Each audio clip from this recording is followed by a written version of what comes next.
Aujourd'hui, nous allons nous intéresser aux cartes d'approche IFR. Donc, si vous ne savez pas ce que c'est, ou si vous vous demandez à quoi cela peut bien servir, je vous conseille de rester, nous allons en décrypter une ensemble tout de suite.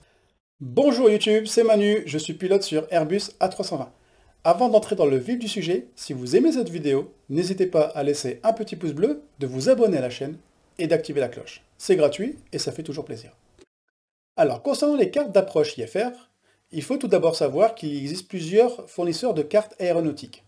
Les deux plus connus sont Jeppesen et Lido.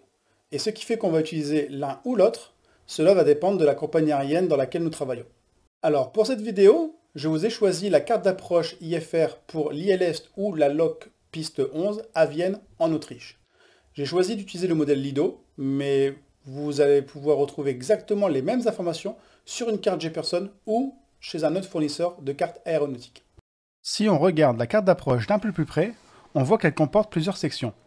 Dans la section du haut, nous retrouvons la date à partir de laquelle la fiche est valable, la localisation de l'aéroport, le pays, la ville et le nom de l'aéroport, et en dessous, le code IATA de l'aéroport de Vienne, Victor India Echo, ainsi que son code OACI, Lima Oscar Whiskey Whiskey. Et à droite, le nom de la procédure d'approche qui sera décrite sur cette fiche. Dans notre cas, une approche ILS ou LOC pour la piste 11. Dans la section suivante, le plan de l'approche, on retrouve la trajectoire latérale, la topographie, ainsi que les informations concernant les fréquences de communication et de radionavigation. Dans cette partie, nous retrouvons la fréquence ainsi que l'identifiant du LOC. En rouge, notre MSA, l'altitude minimum de sécurité, dans les différents secteurs d'approche. L'axe ILS est symbolisé par ce symbole. La course finale, et enfin, le point de mise en descente avec une distance DME associée. Le trait en pointillé bleu représente la procédure en cas de remise de gaz. Sur cette carte, vous aurez également les autres moyens radionav disponibles. Ici, le VOR DME de Fishamed, Fox Mike Delta, ainsi que le NDB de Bruck, Bravo Romeo Kilo. Nous pouvons voir également des blocs d'informations. En vert, les fréquences des différents services de communication, la TIS, la fréquence directeur, la tour et le sol, et en noir, des notes d'information à prendre en compte pour notre approche. Dans notre exemple, l'information concernant que la distance d'IME est requise et l'autre information concerne la MSA qui est valide uniquement au-dessus du territoire autrichien. Ensuite, on va retrouver des zones proches qui ont des statuts particuliers, des obstacles environnants avec leur altitude et enfin le quadrillage latitude-longitude. Nous terminerons cette section en regardant en bas à droite afin de prendre connaissance de l'altitude de transition ainsi que le niveau de transition. Dans notre exemple, l'altitude de transition est de 10 000 pieds et le niveau de transition nous sera donné par le contrôleur car celui-ci peut varier d'un jour à l'autre en fonction des conditions météorologiques.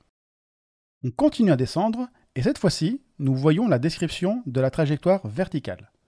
Le triangle blanc symbolise le glide. Ici, le point de mise en descente. Les cases grises représentent la SMA pour l'altitude minimum de segment qui permet d'avoir une marge de franchissement d'obstacles. Le plan de descente est de 3,1 degrés et le symbole M représente le point d'approche interrompu. En cas de perte du glide, la procédure ILS se transformera en procédure LOC.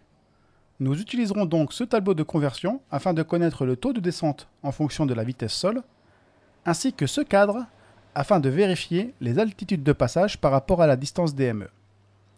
Par exemple, si la vitesse sol est de 140 nœuds, alors il faudra appliquer un taux de descente de 790 pieds par minute, et quand on passera le point des 10 nautiques, nous devrons être à 3980 pieds, à 8 nautiques 3300 pieds, etc. Ensuite, dans ce cadre, on a des informations concernant la longueur et largeur de la piste en mètres, si la piste a des rainures ou non, représentée par le symbole G comme groove en anglais. Nous pouvons également voir le type de balisage lumineux, l'emplacement du papy, ainsi que l'altitude du seuil de piste et de sa pente. La dernière section de cette fiche nous indique les minima opérationnels.